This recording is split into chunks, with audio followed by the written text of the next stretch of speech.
এই ভিখারি, তাড়াতাড়ি ওঠ। আরে কে ডাকে আমাকে ঘুমানোর সময় ডিস্টার্ব করে? আরে এই ভিখারিটা এত কথা বলতেছে কেন? আরে ম্যাডাম কি হয়েছে, ডাকেন কেন আমাকে? তোর জন্য ভালো একটা অফার আছে, তুই কি আমার একদিনের জন্য হাজবেন্ড হবি? আরে ম্যাডাম আপনি কি পাগল হয়ে গেছেন? আমি একজন ভিখারি, আপনি কি একজন ভিখারিকে বিয়ে করবেন? আপনার কি মাথা মুথা ঠিক আছে? আই চুপ থাকো, আমি চিন্তা ভাবনা করে তোমাকে অফারটা দিছি আর আমার মাথা একদমই ঠিক আছে। আর বাই দ্য ওয়ে, আমি খুব ভালো করে জানি তুমি একটা ভিখারি। তুই কি আমার একদিনের জন্য হাজবেন্ড হবি নাকি হবি না? ম্যাডাম আমি কি কোনো স্বপ্ন টপ্ন দেখতেছি নাকি? সত্যি কি আপনি আমাকে বিয়ে করবেন? আরে পাগল, তুমি কোনো স্বপ্ন দেখতেছো না, এটাই সত্যি। আমি তোমাকে বিয়ের অফার দিছি। এখন তুমি বলো, তুমি কি আমাকে বিয়ে করবা নাকি একদিনের জন্য? যদি তুমি আমাকে বিয়ে করো তাহলে এখানে 2 লাখ টাকা আছে, এই 2 লাখ টাকা তোমার হবে। এখন তুমি বলো, তুমি রাজি আছো নাকি?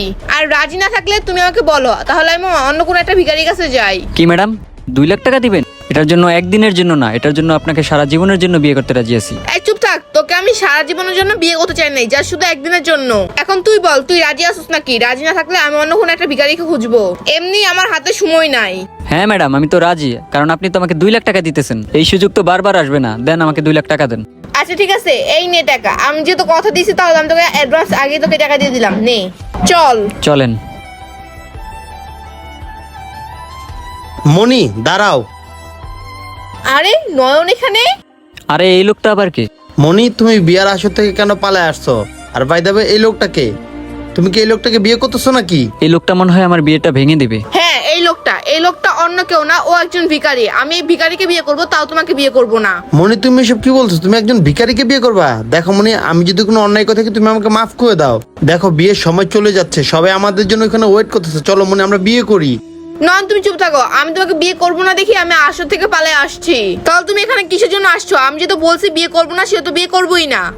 আরে মনি তুমি কি পাগল হয়ে গেছো? এই ভিখারির এমন কি আছে যে তুমি ওকে বিয়ে করবে আমাকে বিয়ে করবে না? আর বুঝলাম না তো মনি, তুমি কি চাচ্ছ? কি সমস্যা তোমার? আমি কি কোনো ঝামেলা করছি তোমার সাথে? শুনতে চাও আমি তোমাকে কিসের জন্য বিয়ে করতে চাই না? আমি তোমাকে বলতে চাই না, তারপর যখন তুমি শুনতে চাও তাহলে শোনো। নয়ন তুমি আমার কথাগুলো মনোযোগ দিয়ে শুনবা। তোমার মনে আছে আমরা দুজন মিলে একটা পার্টিতে গেছিলাম, নেশা করে পরে দুজনে অনেক কাছাকাছি হয়ে যায়, আমাদের ভিতরে অনেক কিছু হয়ে যায়। তখন আমি মনে মনে একটা সিদ্ধান্ত নেই, তারপর আমি বাসায় যাই। বাসায় যাওয়ার পর আমি আবার হসপিটাল যাই চেক আপ করার জন্য। আর চেক আপ করার পরে যখন ডাক্তার আমাকে এসে হাতে রিপোর্টটা দিল, এই রিপোর্টটা দেখে আমার পুরো মাথাটাই ঘুরে গেছিল। আমি ভাবতে পারিনি এরকম কিছু হবে এই রিপোর্টে। মনি এমন কি ছিল এই রিপোর্টে যেটা দেখে তোমার মাথা নষ্ট হয়ে গেছে? ওই রিপোর্টে স্পষ্টভাবে লেখা ছিল তোমার শারীরিক সমস্যা আছে, তুমি কখনো বাবা হতে পারবা না। ও আচ্ছা তাই, এই জন্য তুমি এই ভিখারিকে বিয়ে করতেছো আমাকে রেখে? মনি তাতে কি আমি বাবা হতে পারবো না, এটা তো কোনো বড় ধরনের সমস্যা না। আর আমার জায়গাতে তুমিও থাকতে পারতা তাই না? আর তুমি তো জানো এই বাংলাদেশে অনেক এতিমখানা আছে, অনেক বাচ্চারা মা বাবা ছাড়াই থাকে। আমরা তো এই এতিমখানাতে একটা বাচ্চা নিয়ে তার লেখাপড়া শিখে তার ভবিষ্যৎ উজ্জ্বল করে দিতে পারি। আর তুমি এইসব না ভেবে তুমি ভিখারিকে বিয়ে করতেছো। আর এই ভিখারিকে বিয়ে করলে কি তুমি সুখে থাকবা? একটা বাচ্চা হইলে কি তুমি সুখে থাকবা? আর তুমি কি এইসব কথা না ভেবে আমাকে না বিয়ে করে ওকে বিয়ে করতেছো? দেখো মনি, যে বাচ্চাটা কানবে ওটাকে আমরা মানুষের মতো মানুষ করবো, তুমি আর আমি ছাড়া কেউ জানবে না। চলো মনি, সময় নেই, সবাই আমাদের জন্য ওয়েট করতেছে বিয়ে বাড়িতে। তুমি একটাবার চিন্তা করো আর আমাদের ফ্যামিলির মান সম্মানের কথা ভাবো। আসলে নয়ন আমার অনেক বড় ভুল হয়ে গেছে, প্লিজ তোমাকে মাফ করে দাও। আসলে ওই রিপোর্টটা দেখে আমার অনেক খারাপ লাগছে যে আমি কখনো মা হতে পারবো না আর তুমি কখনো বাবা হতে পারবে না, তাই আমি বিয়ের আসর থেকে পালিয়ে আসছিলাম। আর সত্যি কথা বলতে নয়ন তুমি জানো, লোকে আমাকে নানান ধরনের কথা শোনাবে, আমাকে বন্ধা বলবে, এইসব কথা ভেবেই আমি ওখান থেকে পালিয়ে আসছিলাম। আর ভাইয়া আপনি কিছু মনে করবেন না, আপনাকে আমি আর বিয়ে করবো না, এই টাকাগুলো আপনি আপনার কাছে রেখে দেন, আপনি চলে যান। ম্যাডাম আমিও ভাবতেছিলাম আমার মতো ভিখারিকে কে বিয়ে করবে। যেহেতু আপনি আমাকে এতগুলো টাকা দিচ্ছেন, আমি আর ভিক্ষা করবো না, এই টাকাগুলো দিয়ে আমি ব্যবসা করব। নয়ন প্লিজ তুমি আমাকে মাফ করে দাও, এরকম ভুল আমি আর কখনোই করবো না। আর ঠিক আছে, মাপ চাওয়ার কিছু নেই, চলো আমাদের জন্য সবাই ওয়েট করতেছে।